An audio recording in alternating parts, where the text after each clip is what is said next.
Overall, corona cases in India have crossed the 31,000 mark, with the death toll at 1,000 in the past 24 hours. The silver lining is that the rate of recovery has gone up to 24.6%.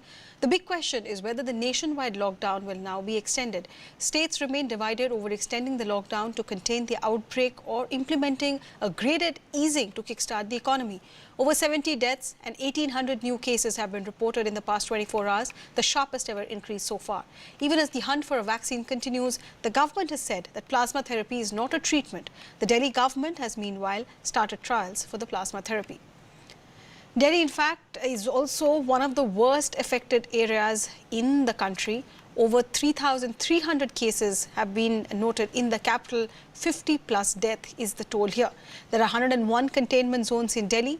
The capital has seen over 200 cases in the last 24 hours. Over 4 lakh people are under surveillance and close to 7,000 samples have been collected from the containment zones. And if Delhi is struggling, the situation is no better in the financial capital of the country, which is Mumbai. There are 4 hotspots across India which have seen an escalation, and Mumbai is one of them. Maharashtra has recorded over 700 new cases in the past 24 hours. 9,000 cases in Maharashtra, out of which 6,100 are from Mumbai alone. Mumbai's Worli, Prabhadevi and Baikula continue to be the worst affected. The numbers in Dharavi, Asia's largest slum, are also rising. In the last 24 hours, 42 new cases and 4 deaths have been reported, taking the tally to 330 positive patients and 19 deaths. So to discuss what's happening in Mumbai and in Delhi, my colleagues, you can see Rupashri Nanda is standing by there. She's joining us from a site where I can see construction work is on. Radhika Ramaswamy is keeping an eye on the situation in Mumbai. To you first, Rupashri, the Delhi situation, you've been constantly warning everyone that even if the numbers were showing, a steady graph, you can't really let your guard down. And that's exactly what is happening. Delhi again is coming to a situation where the graph is constantly going up. Do we know why this is happening? Well, Arunima, if you ask the government authorities, essentially they point out to the fact that the testing has gone up. And if you look at the figures that have been given out by the health department, it is true that the numbers of testing of either people or samples has gone up or even doubled compared to what it was in the first week of April, and more than doubled to what it was during the whole of March.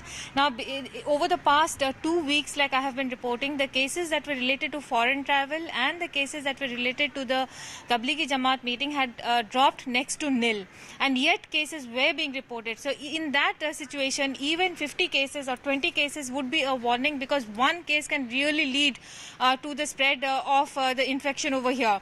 So the situation was never really under control in that sense. Now, over the past few days, more and more testing and sample collection has been done from containment zones. In fact, maximum number of testing and sample collections have been done from containment zones, which are high-risk areas, where there is a high probability that the local transmission would have led to more infections and people getting affected.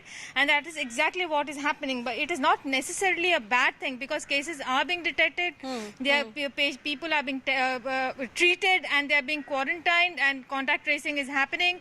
So it is a step in the right direction. However, the situation still remains very fragile. If you look at the local transmission, and the question that everybody is asking is whether there is community transmission in Delhi as of now, and to that the government has maintained a complete no. Like I was talking from another location a short while ago. Now also I am in this another part of the same village, Karkaduma, and if my camera person can show you just for the information on the ground, Arunima.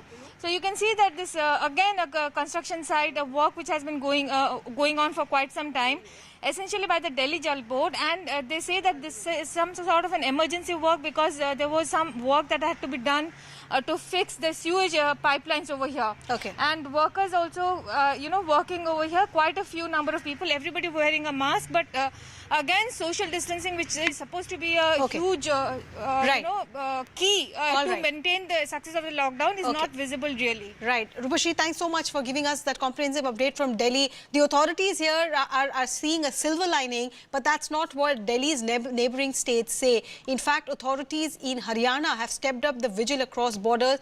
Police at checkpoints are monitoring all movements and only those which passes are being allowed. The fear is that people who are crossing from Delhi into Haryana are bringing in the coronavirus. That's the fear, and this is the ground report that we got from the Delhi-Haryana border, which captures what people are really going through.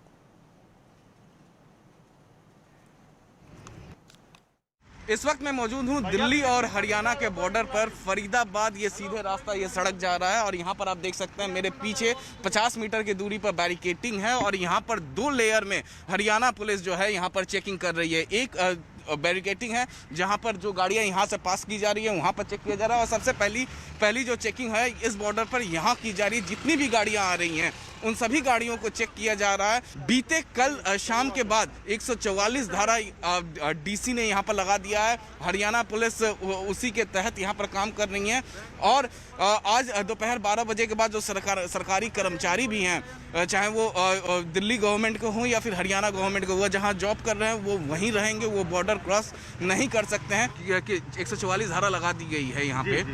किस तरीके से आप check कर रहे हैं, कैसे किसे किसे जाने दे रहे हैं? हम जो बिल्कुल ही ज़रूरी है, जो डॉक्टर है, सरकारी एम्प्लॉई है, जो पास ले रखे हैं जिन्होंने, उन्हीं को चेक करके अच्छी तरह फिर जाने दे रहे हैं। जो दिल्ली गवर्नमेंट और हरियाणा गवर्नमेंट के सरकारी एम्प्लॉई हैं वो तो 12 बजे के बाद नहीं जा पाएंगे? नहीं, वो उसके 12 बजे के बाद नहीं जा पाएंगे क्योंकि दिल्ली में कोविड की ज़्यादा परसेंटेज है। दिल्ली पुलिस मुलाजिम है या और कोई एम्प्लॉई है वो अपने वहीं रह के वहीं सेवा करेंगे।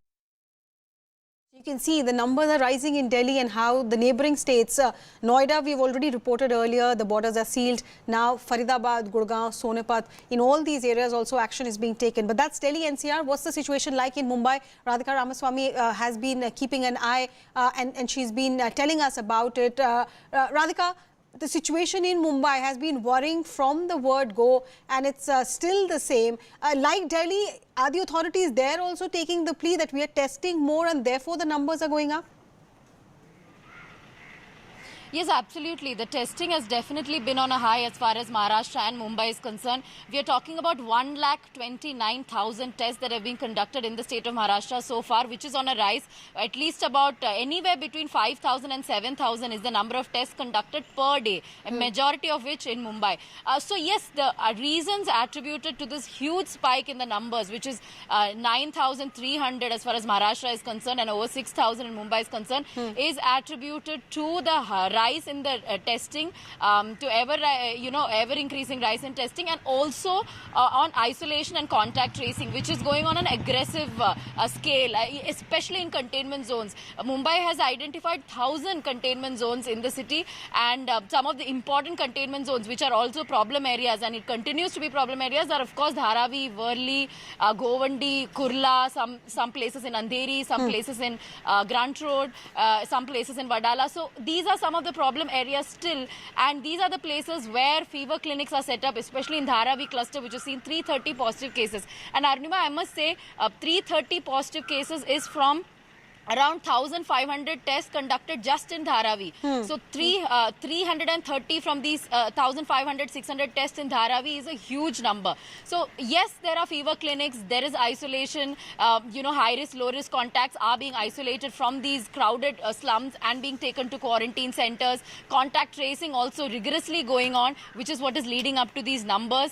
But another worrying thing apart from these positive cases is the rise in the deaths, because yesterday saw the single highest spike with 31 deaths in the state, of which 25 from Mumbai alone. So the number of deaths in the state is now 400. So yes, there are steps being taken. At the same time, there are also various provisions being done to ensure that medical facilities are in place.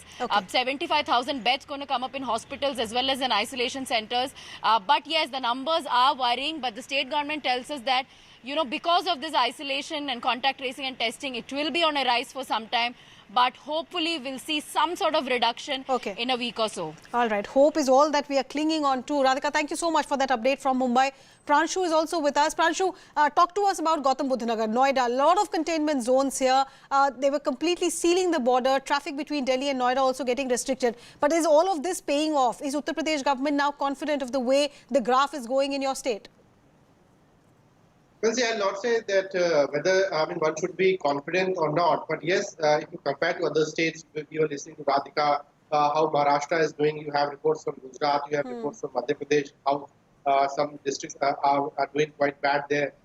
Compared to those, UP has not seen that sort of a the huge spike in number of cases. As of now, as we speak, it's only 2115 total cases, out of which there's only 1602 active cases. So that is pretty less a number as compared to states like Maharashtra and Gujarat. Having said that, yes, the districts you mentioned like Ghaziabad or Gautam Budh Nagar or Lucknow, these are basically the challenge centers. The cities of Kanpur, Agra, and Meerut and Mathura. So all big cities, they are basically the challenge center. 75 districts in Uttar Pradesh, out of which we have seen the spread in 60 districts so far. And out of those 60 districts, the 15 districts, which are basically the big centers, the big towns, they are the real epicenter. And that's the reason why, barring out these red zones, these major towns, in other parts, the construction activities is now being slowly allowed. MSME sector industries are being slowly allowed, and of course, bigger industries are also being allowed. Right. The state is being divided into several components. Government is putting a lot of attention as far as the key sensitive areas, the larger districts are concerned, and is trying to ease the economy in orange and green zones. So this is how the big state like UP is being dealt. Not the same strategy for all across the state.